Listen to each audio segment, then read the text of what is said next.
Atau dibatalkan di menit-menit terakhir? Karena saya sebagai narasumber sudah sering dibatalkan dan atau sering diintervensi oleh pemerintah ya. Jadi bagi saya itu biasa aja sebetulnya, tetapi sepanjang stasiun TV atau channel yang bersangkutan mau jujur. Sebagai contoh, saya juga pernah dibatalkan di TV lain dan mereka membisiki saya, mohon maaf ya, kami sudah ditelepon oleh petinggi institusi ini, tidak boleh lagi mewawancarai Kamarudin Simanjuntak. Kamarudin Simanjuntak sebagai narasumber gitu. Malah tahun 2011 saya pernah diboikot oleh seluruh media cetak elektronik karena ada uang waktu itu 7 miliar khusus membokit saya. Jadi diedarkan uang 7 miliar tahun 2011 supaya tidak ada berita tentang saya. 2011 11 tahun yang lalu. Maka wartawannya itu jujur mengatakan, maaf ya bang, kami hanya bisa wawancara, tapi keputusan di tangan redaksi. Lalu ada juga sampai berurai air mata karena dia sudah capek mewawancarai saya dan saya juga capek menjelaskan, tapi satu titik pun beritanya tak nongol kan begitu. Tapi karena orangnya mengatakan, kami minta maaf, ini di luar kemampuan kami, keputusan di tangan redaksi. Dan redaksi juga mengatakan perusahaan memilih bisnis karena ada pemasangan iklan 7 miliar. Yang penting saya tidak menjadi topik pembicaraan di medianya itu. Kalau tidak iklan hilang. Kalau enggak diancam. Iklan tiba-tiba ciri-cirinya tiba-tiba ada pasang iklan dari pihak pemerintah kan gitu. Oke. Untuk mengatasi bagaimana supaya Kamarudin tidak menjadi pembicara atau tidak menjadi narasumber. Maka pernah saya atur siasat, saya mengatur kontrak dengan Tempo. Ya. Artinya semua semua berita hanya saya berikan kepada Tempo, yang lain nggak saya berikan. Oke, eksklusif namanya, kontrak eksklusif. Jadi sampai mereka tidak kuat memberitakan karena diintervensi juga, mereka dipanggil oleh Komisi 3 2011 ya. Akhirnya dia bilang, bang batal perjanjian kan gitu. Kenapa? Kami sudah tidak kuat, sudah dimaki-maki kami di Komisi 3 karena hanya kami yang memberitakan. Maka ya karena mereka yang membatalkan, saya kasih juga ke tempat yang lain dan ternyata di tempat lain itu juga menjadi dapat semacam aplaus karena dia semacam aplaus dari perusahaannya karena wartawan yang bersangkutan baru pertama kali mendapatkan berita itu. Kemudian lanjut lagi TV One dan ke Metro TV, ketika dia masih oposisi ya. Maka saya dikasih gelar waktu itu newsmaker, si pembuat berita. Oke, itu 2011 ya? 2011. Nah, ini 2016 terulang. 2016 saya pernah diundang jadi narasumber atau narasumber utama. Di? Waktu saya membela 212. Oke. Khususnya Putri Soekarno ya. Rahmawati ya? Rahmawati Soekarno Putri. Sudah dibangun panggung yang begitu mewah. Nggak apa-apa. Di di Borobudur, Hotel Borobudur ya. Bahkan kami sudah makan-makan yang enak gitu loh, kebiasa. Ciri-ciri ILC itu makan dulu baru jadi narasumber kan gitu. Semua tamu dijadikan dijamu atau diajak makan minum, baru kemudian siap-siap 10 menit menjelang live. Bahkan kami sudah 5 menit lagi. Tiba-tiba panggungnya dibubarkan, tidak jadi, tapi tanpa narasi. Maksudnya? Tanpa ada narasi pembatalan. Oke. Tiba-tiba karena Ilyas menghilang, alasannya dia pusing pergi tidur ke kamar dan nongol-nongol lagi, kan dia mau bawa acara. Maka ketika itu dibagi uang transport. Oke. Saya bilang, saya ke sini nggak mengejar uang transport. Saya ke sini diundang sebagai narasumber, maka tayang kan gitu. Iya. Karena tidak ada yang mau menayangkan, saya sebagai narasumber utama, maka saya katakan waktu itu sampai kapanpun saya tidak akan pernah mau lagi diundang oleh ILC. Oke, itu alasannya. Itulah sebabnya saya sudah 6 tahun tidak pernah jadi narasumber di ILC dan saya terus dibujuk sampai sekarang tetap saya tidak mau karena saya punya pendirian. Oke. Nah, tadi juga terulang lagi. Kali ketiga Sebenarnya 1-2 bulan ini sering terulang. Tetapi saya tidak sampai datang ke studio. Kalau ini kan saya sudah datang. Iya.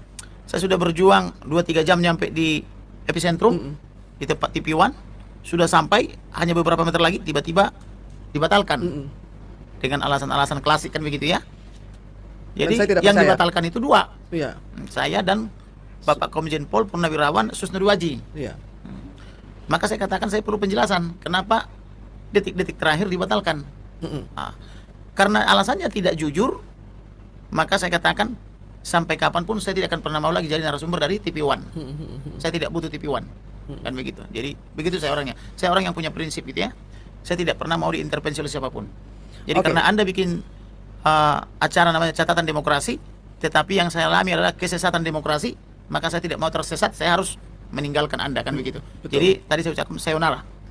kita tidak akan Pada pernah malam berjumpa ini. lagi pada malam itu. Jadi sampai kapanpun saya tidak akan mau lagi jadi narasumber TV One, dan itu juga saya bicarakan tadi dengan grup-grup saya. Tapi saya tidak mau mempengaruhi sikap mereka. Kalau kalian anggap kalian masih berguna dengan TV One ini, lanjutkan.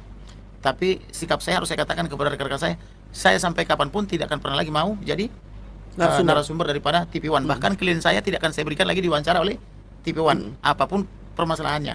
Lebih bagus saya membangun channel sendiri, Yes. TV sendiri, Yes. atau studio sendiri Yes. untuk pemberitaan. Sebenarnya ini merugikan mereka. Kalau saya misalnya harus membangun TV sendiri atau channel sendiri, itu kan sebetulnya merugikan mereka. Itu kan kita kan mau fokus advokat saja atau penasihat hukum. Tetapi kalau mereka menantang-nantang kita mau mengambil porsi mereka, enggak apa-apa, biar kita kurangi porsinya, kan begitu.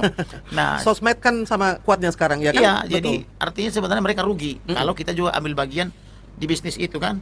Sebetulnya kita mau fokus profesional di bidang advokasi. Tapi kalau TV-TV ini begitu mudah diintervensi oleh pemerintah dalam tanda petik atau oleh para mafia, ya sudah kita bikin aja channel sendiri seperti channelnya itu ini kan Horas Inang Horas ini. Inang, iya. Ya bisa sementara kita pakai jadi saluran komunikasi kepada audiens atau kepada masyarakat Indonesia. Betul, Kan, begitu. betul. Karena sebetulnya yang dilakukan oleh Ito Kamarudin adalah hal yang langka, ya, hampir tidak ada. Kesayangan Inang tahu kan ya, dari awal itu tidak ada yang mau menjadi pengacara keluarga Joshua, dan itu bisa diceritakan karena saya dengar sendiri bagaimana awalnya. Bisa disinggung sedikit toh, sampai akhirnya Jadi- ada podcast Horas Inang untuk menangkal hoax pada waktu dibilang akan mundur. Jadi hoax Ceritakan toh. terhadap saya itu terlalu banyak. Terlalu banyak ya, sampai kenyang. Tetapi saya santai menanggapi. Saya dilapor ke polisi dianggap menyebar hoax. Tetapi semua yang pernah saya ucapkan terbukti 100% dan menjadi materi surat dakwaan. Mm-mm. Terbukti penyidik utama Baris Krim Polri datang menemui saya dan memuji saya. Katanya, kami menyidik perkara ini sangat mudah. Kami hanya duduk berdiam diri di depan komputer, kami kolek atau kami kumpul semua pidato-pidato abang, kami tonton, semua materinya sudah di situ. Lalu dia tanya, berapa abang bayar jenderal-jenderal ini? Berapa abang bayar Informasi para ini. intelijen ini? Saya katakan saya tidak keluar satu peser pun. Lalu bagaimana bisa mereka setia, katanya? Itulah pergaulan. Jadi saya katakan untuk menjadi advokat pertama harus takut kepada Elohim atau kepada Tuhan. Yang kedua harus pintar. Yang ketiga dia harus berani. Yang keempat harus bergaul. Beriman, Nah. pintar, berani bergaul. Bergaul kemudian dapat dipercaya. Kemudian setelah dapat dipercaya, profesional mengerjakan sesuai kontrak.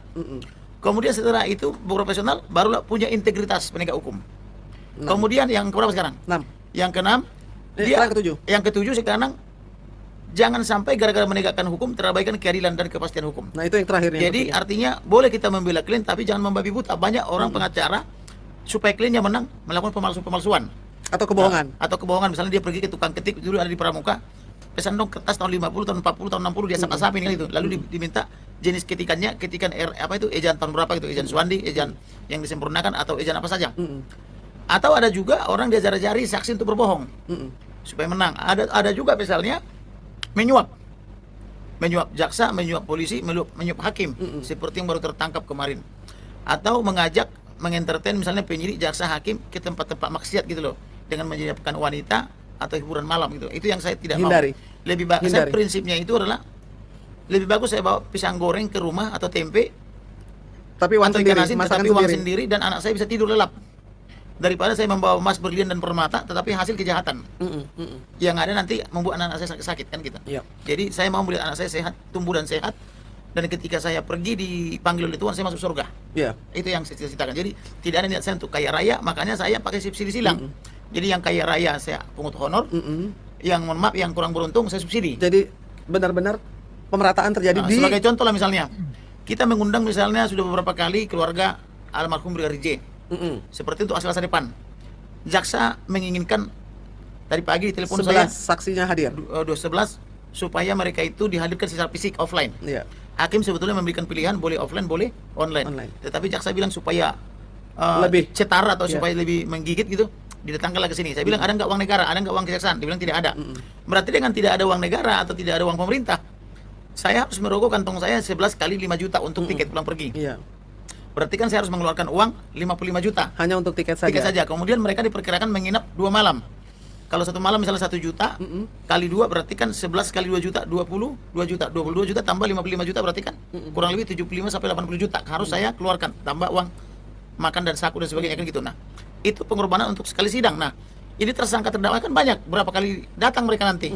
Nah, tetapi yang mau saya katakan adalah saya tidak perlu khawatir Karena Tuhan mengatur semuanya, Elohim mengatur semuanya. Ada saja orang mengantar duit buat saya. Misalnya tiba-tiba saya misalnya dapat perkara baru Yang bayarannya besar ya, ya, dan menang. saya cuma bicara 15 menit kemarin, ya udah setahun ditangani pengacara nggak berhasil. Saya cuma bicara 15 menit di Polda, tahu-tahu langsung dibayar 900 sampai 1 miliar. Saya misalnya dapat bagian berapa puluh persen kan Iya. gitu. Akhirnya tercukupi. Nah, begitu. Jadi Tuhan itu atau Elohim itu sangat unik kerjanya. Kita tidak Dan pahami. adil. Yang penting kita percaya saja, kita imani, dan kita bekerja sesuai kehendaknya. Ibaratnya Elohim itu adalah pohonnya, kita rantingnya.